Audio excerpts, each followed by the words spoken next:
One restless midnight, under a sky strewn with silver stars, I found myself face to face with a god among men, James Ashwood, standing unsteadily at my apartment door. His eyes, hazy with liquor, glimmered like polished amber in the dim hallway light. "Wife," he slurred, his voice thick with a drunken charm that sent my heart tumbling. Oh, how utterly adorable he looked in that moment, dizzy, disheveled, and downright irresistible, like the fluffy Samoyed that waddled around downstairs, all milky fur and pleading eyes. The next night, I trudged home late, my feet aching from a long day, only to find James camped out by my door again. He sat there, hands cradling his chiseled jaw, his dark hair tousled just so. "Wife," he cooed, soft and syrupy, his voice wrapping around me like a warm blanket. Who could resist that? I mean, really, who? If he was calling me his wife, it only seemed right to usher him inside, claim him as my own for the night. It was 9:30 on a quiet evening when the chaos began. I'd just whipped up a steaming bowl of instant noodles, red braised beef flavor, my guilty pleasure, and settled in to watch a workout video. My body stayed sprawled on the couch, but my soul? Oh, it was leaping and twirling with every exaggerated move on the screen. Suddenly, a sharp rap echoed through the apartment, jolting me from my imaginary aerobics. I peeked through the peephole and nearly dropped my chopsticks. There he was, James, my across-the-hall Adonis. We'd been classmates at university, thrown together by fate when the school recommended us both for an internship at the same company. By some cosmic twist, we'd ended up neighbors too, living just a door apart in this creaky old building. For 3 years, I'd harbored a quiet crush on him, his sharp jawline, his brooding silences, his effortless cool. And now, here he was, inches away, separated only by a slab of wood and my own thundering heartbeat. "James, you okay?" I cracked the door open, cautious. He'd been staring at his shoes, but now his head snapped up, and a lazy, dazzling smile spread across his face. "I'm hungry," he said, patting his stomach with a dramatic little pout. I blinked. What? James Ashwood was the stoic type, cool, curt, a man of few words. In 3 years as classmates and 3 months as neighbors, we'd barely exchanged 10 sentences. Even passing him on the street, I'd get nothing more than a fleeting glance, if that. "Are you drunk?" I leaned closer, catching a faint whiff of whiskey on his breath. He slumped against the doorframe, his tall frame towering yet somehow pitiful. "Hungry," he whined, his voice rising and falling like a spoiled child's. Paired with that face, the one I'd daydreamed about for years, it was a lethal combination. Who could say no? "Fine, it's just noodles. Make do." I stepped aside, letting him in. By the time I'd shut the door, he'd already plopped down at my tiny kitchen table, hands cupping his cheeks like some lovesick puppy. I muttered a curse under my breath, fighting the flutter in my chest, and sat across from him, staring him down. "James, are you possessed or something?" His breath didn't reek too strongly of alcohol, maybe he was just hypersensitive to it? He tilted his head, those long lashes fluttering. "Feed me," he said, opening his mouth expectantly. I froze. Reader, I fed him. Not because of my own selfish desires, mind you. He'd asked me to, demanded it, really. I swear I'm innocent here. My chopsticks trembled as I brought a tangle of noodles to his lips. He chewed happily, then grinned, all dimples and delight. "Delicious." I stared, dumbfounded. 1 bite of instant noodles, and he was this satisfied? I glanced at the empty packet, red braised beef, huh. Mental note, stock up on a whole case tomorrow. Poor me. Though, I'd been starving all day, and now my hard-earned meal was mostly in his stomach. I slurped up the last measly bite and chugged the broth, chanting internally, "You're full, you're full. Why are you still here?" I asked, emerging from the kitchen after washing the bowl. James had sprawled across my couch like he owned the place, commandeering my TV and flashing me another heart-melting smile. "You're back," he chirped, his lashes flickering, eyes sparkling like constellations. I took 2 deep breaths. "Stay strong, Charlotte. Don't fall for the pretty face." "Time to go home," I said, my second warning of the night. His face crumpled, those starry eyes brimming with tears as he gazed up at me, pleading silently. Guilt stabbed at me. What had I done to deserve this? But fine, 3rd time's the charm, right? If he wouldn't leave, I couldn't keep kicking him out like some heartless landlord. The TV blared on with my workout video, my soul still dancing its imaginary jig. I gave up trying to manage him, let him do whatever. My spirit needed its exercise. But focusing was impossible. His dark, glossy eyes followed my every move, unblinking, unguarded, pinning me in place. I turned stiffly, forcing a smile. "James, what's up? Why do you keep staring?" "You're pretty," he said simply, scooting closer to lie beside me. A blush bloomed across his pale cheeks, his smile soft and pure. Too cute, dangerously cute. A wicked idea sparked in my mind. I reached out, pinching his cheek lightly. Soft, smooth, heavenly. I braced for him to snap out of it and call me a creep, but instead, he leaned into it, eyes half closed in bliss. Then, to my shock, he grabbed my hand and plopped it on his head. "Pet me." I nearly choked. Listen, I'm no saint, I'd fantasized about this for ages. A gorgeous guy throwing himself at me? I'd be a fool not to take advantage.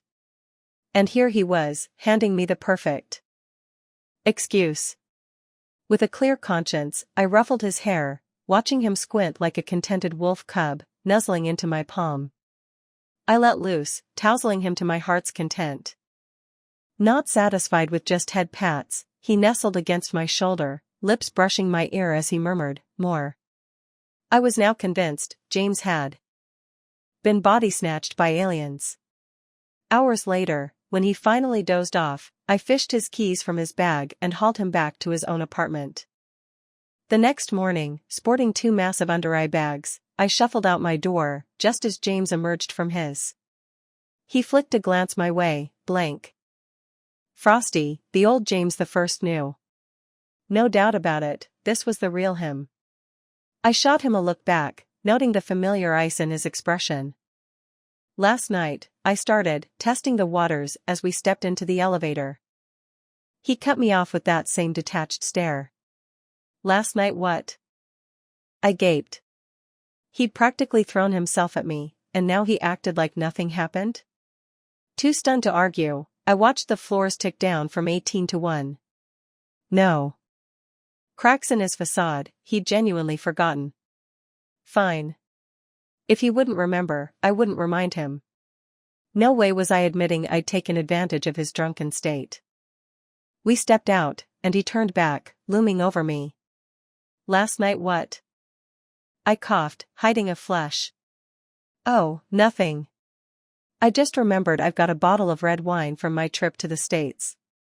I don't drink, want it?" "No," he said flatly, as expected.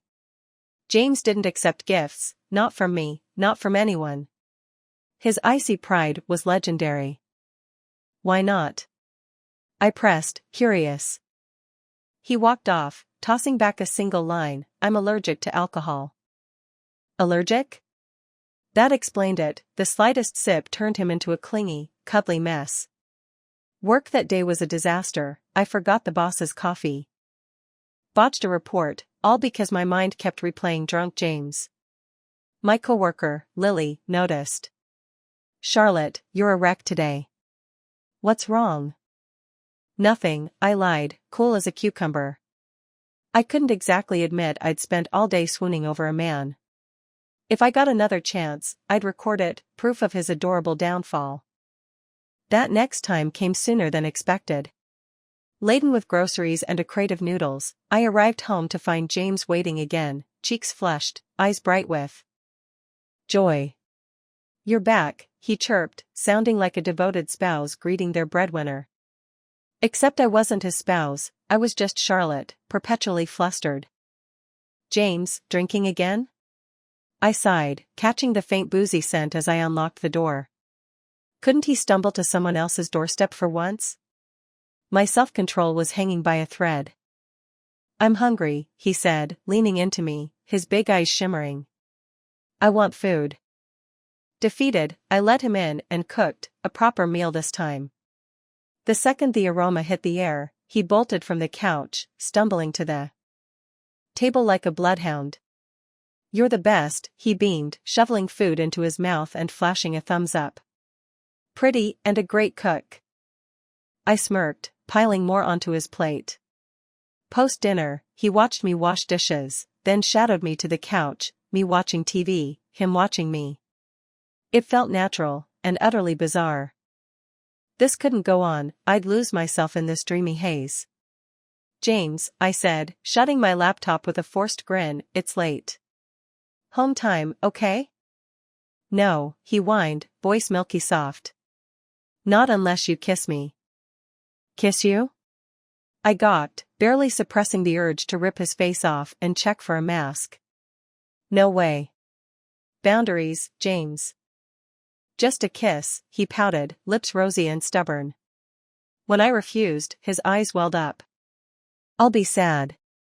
Let him be sad, I told myself, staring at the TV. Then, darkness. Something soft and warm pressed against my lips, tasting faintly of whiskey. James. I roared, ready to devour him whole. He flinched, shrinking back. Don't scare me, big sis. I froze. Scary? Big sis? He was 6 months older. The kiss ended as fast as it began, leaving my brain a tangled mess. Somehow, I got him home, don't ask how. Morning came and predictably, James remembered nothing. His cold gaze met mine as we left our apartments, and I played along. Pretending last night was a dream. At work, we crossed paths in the cafeteria. What'll you have? He asked, ahead of me in line. Flustered, I pointed at the tomato meatball stew. He paid, for both of us. I trailed him to a table, stunned. What was this? A peace offering? I ate nervously. Hyper-aware of his graceful manners. Just be yourself, he said, catching my stiffness. Big meeting this afternoon, eat up. You'll need the energy. Meeting? Energy? Before I could ask, I fumbled my tray, splattering sauce across his khaki coat. Sorry. I dabbed at it frantically. Give it to me, I'll clean it. To my shock, he shrugged it off and handed it over. Fine. 3 days. Humiliation complete. That afternoon, the truth hit. Our boss announced our final intern test, a market strategy proposal. Only one of us, me or James, would stay. He used confidence, while I faltered. His plan, when I saw it later, was brilliant, detailed, innovative. I'd lost fair and square. After work, I drowned my sorrows with my best friend, Grace, at a dive bar. Why's he so sweet at night, then a jerk by day? I slurred, cracking open another bottle. He stole my job. Grace hiccuped. Forget the job, seize the man. Next time he's drunk at your door, make your move. Cook the rice, if you know what I mean. I laughed, emboldened. She was right, years of pining, and now opportunity knocked. But when James showed up again that night, rosy-cheeked and chirping, "Wife, you're back," my resolve wavered. Anger surged instead. James. I snapped, glaring. If you can't handle booze, stop drinking. I'm not your keeper. He froze as I stormed inside and slammed the door. No obligation, I told myself. Yet guilt gnawed at me, alone, drunk, outside. Sleep eluded me. Finally, I peeked out. He sprang up, planting a quick peck on my cheek. I knew you wouldn't leave me, he grinned. Speechless, I let him in. That night, he insisted on sleeping beside me, arms around my waist, peaceful as a child. His idea, not mine, I swear. I fluttered my eyes open, groggy from sleep, only to lock gazes with a pair of startled, questioning eyes peering back at me. My heart jolted, I was wide awake now. Why was there someone else in my bed? Memories of last night crashed over me like a tidal wave. I shrank back under the covers, my neck prickling with guilt as James Ashwood's piercing stare bore into me. I couldn't help it, the shame was overwhelming. "Charlotte," he said, his voice low and measured as he propped himself up against the pillow, squinting at me, "don't you think you owe me an explanation?" I forced an awkward laugh, my mind scrambling for words, when suddenly Grace's advice from yesterday echoed in my head. I took 2 deep breaths, mustered an accusing glare, and squeezed out a few crocodile tears, though they barely came. "James, you've got some nerve asking me to explain." He froze, his brows knitting together. "I don't think anything happened between us," he said, his tone dry. The unspoken subtext hung in the air. "Why are you acting like I ravaged you when you're fully dressed?" Blushing furiously, I plastered on a shaky smile. "Well, it's not my fault. You were drunk, camped out at my door, and then you insisted on sleeping with me last night." I had no idea if he'd buy it. But I had to say it. Otherwise, I'd go from the imagined innocent girl harassed by a boozy man to shameless creep who pounced on a tipsy hunk. He rubbed his temples, confusion clearing from his eyes. "Sorry, Charlotte," he sighed. "Things have been rough lately, so I've been drinking more than I should. I didn't mean to bother you, really, I'm sorry." That sounded human enough. I climbed out of bed, brushing it off. "It's fine." He left quickly after that. Even though nothing had happened, watching his broad shoulders disappear down the hall left a hollow ache in my chest. "Jerk," I thought. "You're the first guy I've slept with, and you just walk away like it's nothing?" Daylight James was, as expected, a total ass. But he hadn't always been this way, cold and distant. Back in middle school, James Ashwood was different. We were classmates then, still. Kids with half-formed worldviews. The boys in our grade were as obsessed with fashion as the girls, strutting around in pricey sneakers. James stood out, though, not because of flashy brands, but because of his simplicity. His clothes were plain, affordable, always clean. A white shirt, black pants. With his looks, those sharp features and warm eyes, he didn't need anything else to catch my attention. He was sunshine personified back then, lively, kind, approachable to everyone. I nursed a quiet crush on him, my biggest thrill stealing glances from afar while clutching my little secret close. One day, walking home, I spotted him tangled up with a group of older boys, rough around the edges. Among them stood a petite girl, cute as a button, but her face was as icy as James's is now. I didn't catch her name, but curiosity tugged me closer, hiding just out of sight. "James, so this is your little sister?" the tallest boy sneered, his voice dripping with disdain. "No wonder she's such a brat, daring to give my sister attitude." James stayed calm. "Sorry about that. I'll apologize for her." "Apologize?" The guy scoffed, arching a brow. "If apologies fixed everything, why'd we need cops?" I hadn't known James had a sister. From the looks of it, they'd crossed paths with some high school delinquents. 2 against 4 or 5, odds didn't favor them. "I've already said sorry," James replied, his voice dropping to a chilling edge I'd never heard before. That day, the sunny smile I adored vanished, replaced by a frost I'd never seen thaw. "Sorry's not enough," the leader snapped. "Either she pays my sister for emotional damages, or neither of you's going home tonight." "Money. Of course." I rolled my eyes, teenage thugs were getting creative these days. "I don't have any," James said, his gaze falling. He wouldn't, he never wore those trendy kicks. Word was his family wasn't well off. James, I know you're broke, the tall one taunted, but we're not leaving empty-handed. You're stuck here. He motioned to his cronies, who closed in. Panicking, I darted forward, shouting, "Oh no! The principal's coming!" They whipped around, startled. I cringed, but pushed on. I heard someone's bullying younger kids over here. He's been around all day, he's on his way.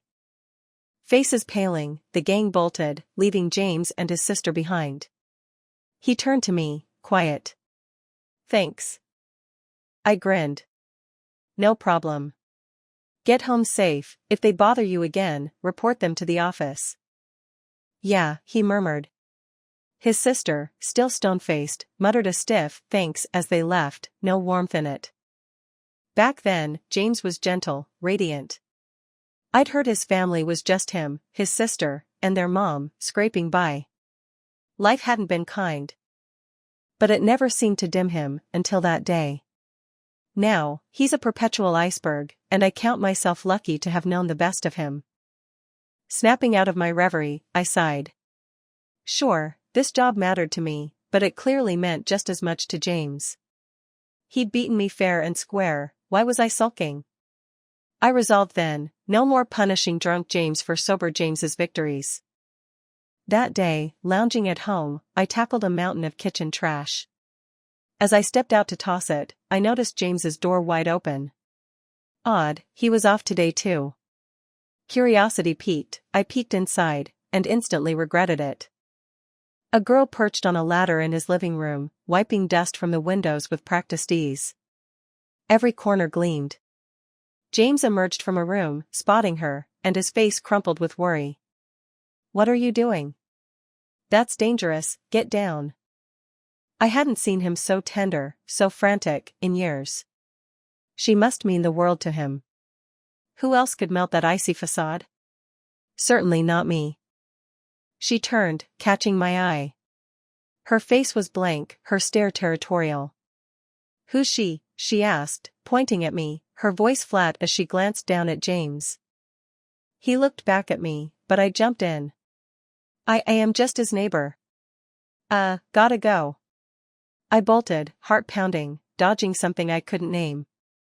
Back home, I slumped on the couch, still haunted by echoes of James begging for hugs. Irritation flared. "James, you jerk. You've got a girlfriend and still crash here drunk, sleeping next to me?" My chest tightened. I couldn't stay in this empty apartment another second. I packed a bag and fled to the dorms.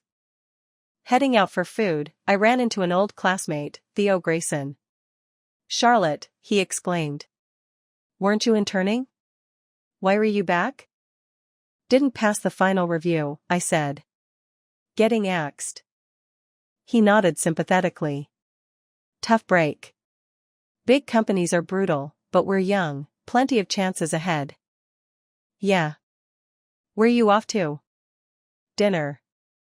"Mind if I join?" Theo grinned, and over food, he rambled about his dreams. I barely listened, my thoughts adrift. James had once been part of my imagined future, now I knew he had someone else. Even stealing glances felt wrong. When Theo mentioned wanting a place near his internship, I perked up. "Actually, I'm done with mine and won't stay at the company. My apartment's in a great spot, want to check it out?" His eyes lit up. "Yes." That night, I brought Theo to see it, only to nearly collide with James and that girl in the hall. I fumbled the door open and shut it fast. "Was that James?" Theo asked. I nodded, dodging further talk. He studied me, incredulous. "He lives across from you, and you're giving this place up to me?" I smirked. "Why not? You've been into him forever. Everyone knows. This spot's prime, you should keep it." My face burned. "Who said I like him?" Theo laughed. "It's obvious, Charlotte. Everyone's known for years." "That obvious? How many people know?" "Anyone who's met you," he teased. "You're not exactly subtle." "Great. The whole world knew. Flustered, I changed the subject. Despite his ribbing, Theo took the lease, partly because I insisted, desperate to prove I was over James. Days passed. Theo moved in, but James stopped showing up drunk. I figured he and his girlfriend patched things up. She'd been at his place, all cozy. No need for liquor anymore. I was the odd one out, as always. Life seemed set to fade into dull routine until my boss called, "You're staying." "What?" I asked, stunned. "Why?" "James went back to his hometown. He's not working here anymore." "You're in." My romance-obsessed brain didn't rejoice, it fixated on why. Why'd he leave? That night, Theo was delayed with handover stuff, so I sprawled on the couch, staring blankly at my workout video.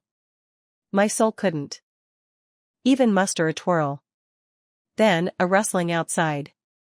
Through the peephole, James, plastered, rosy-cheeked. "Wife. Open the door, wife." I hesitated. He had a girlfriend, so why was he here calling me that? But his banging grew loud, I couldn't risk the neighbor's wrath. I opened it.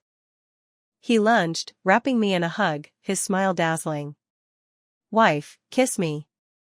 The booze on his breath was stronger than ever. I shoved him back. "James, have some shame. You've got a girlfriend, stop mooching off me." A flicker, something, flashed in his eyes, too quick to catch. "Wife, I don't have a girlfriend." "Liar."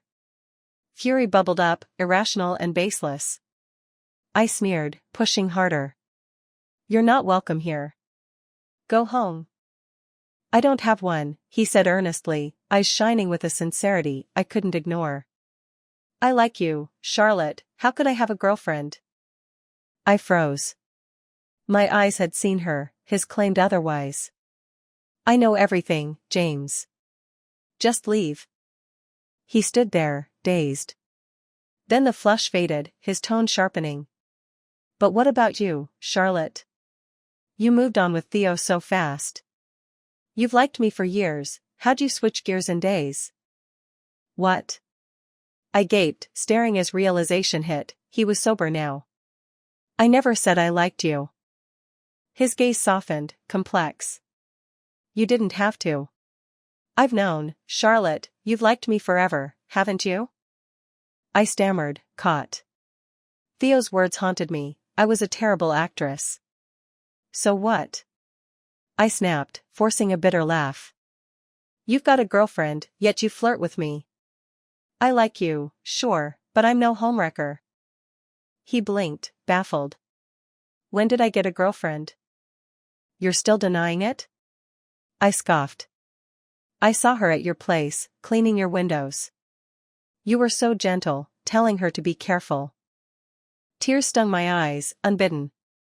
I fought them back. "That was my sister." James stepped closer, wiping my cheek tenderly. "Don't cry, I didn't know you were upset over that. She's in college here, lives with me sometimes." "Sister?" My mind raced back to middle school, piecing her face with that icy girl's. It fit. My cheeks blazed, I'd been jealous of his sister. "But she glared at me, like she owned you," I mumbled, grasping for justification. He chuckled. "Family trait. We've got this hereditary thing, random facial paralysis. Makes us look cold, expressionless." "So you're icy because of that too?" "No," he said, sighing. "I didn't inherit it. As my sister grew up, kids mocked her for it. To make her feel normal, I faked it 2 years of pretending it's common, not a disease, so she wouldn't feel alone." My heart ached, moved. "Sorry, I misunderstood. What about you?" His gaze turned probing. "Why were you with Theo?" I laughed. "Misunderstanding too. I thought I'd lost the job, so I offered him the apartment. He was just checking it out when you saw us." Relief washed over him, visible, palpable. I smirked inwardly. He'd been jealous too. He liked me, didn't he? So, he said, that middle school sunshine grin breaking through, Charlotte, I like you. Will you be my girlfriend? I stared, dumbfounded. James had to be possessed. I darted back inside, blushing. Call me Big Sis. Big Sis, open the door, he called, laughing. Dating James revealed his true warmth, an ultimate caretaker. Meals tailored to my tastes, every detail attended to. Over a spread of my favorite dishes, I teased, how'd you know what I like? He grinned, smug. Ever hear the saying? What saying? When you stare into the abyss, it stares back. I've liked you way longer than you've liked me. Really? I smirked. Since when? Middle school, he said, sheepish. You saved me and my sister from those punks. Forgot that, huh? Oh, I teased, so my heroic charm won you over? He scratched his head. I thought you were kind. Who'd risk pissing off older kids for someone they barely knew? Risk? Not really, luckily, the principal had shown up later, scaring those thugs off. They'd even warmed up to me after. Charlotte, he said, eyes deep, you protected me then. Now, I'll protect you forever. I huffed, tilting my head. If that's true, why'd you steal my job? I didn't, he clarified. I got an offer from an overseas firm, start in December. I heard you were interning here and wanted to confess before I left. Confess? I snorted. You were Frost King the whole time, how's that a confession? He grinned sheepishly. Was I cold at night too? I paused. You faked being drunk? Not fake, he laughed. I'm allergic, but it's mild, not that wild. Wild enough, I muttered. Kisses, hugs, who'd guess you'd pull that? He just smirked. I'd thought I was the hunter in the dark, savoring forbidden thrills. Turns out, I was the prey all along. Outside, Theo stepped from the apartment, spotting us. His eyes gleamed. Charlotte, I knew it. You didn't give me this place, you just moved across the hall. Shut up. I hissed, red-faced. James and I flowed together effortlessly, mutual crushes, attuned habits, thoughtful in the smallest ways. Facing his sister, I mirrored her chill. Hey, I'm Charlotte. She stared back, flat. Hi, sister-in-law. Thanks for helping us in middle school. I didn't realize it was you across the hall. Yeah, that day was rushed, I said. Sorry, I didn't introduce myself. How about dinner as amends? She shook her head. You don't have to fake the cold act. I know I'm different, can't show emotion. You don't need to match me like my brother does. I blinked, glancing at James. He'd said she didn't know it was a condition. She forced a stiff smile, awkward, but healing. I've known it's a disease forever.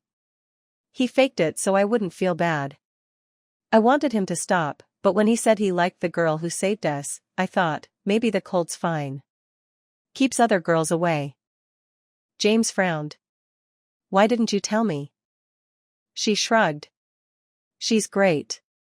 I wanted you two to work out, no distractions. And he'd done it. Now, I'm a mom of two.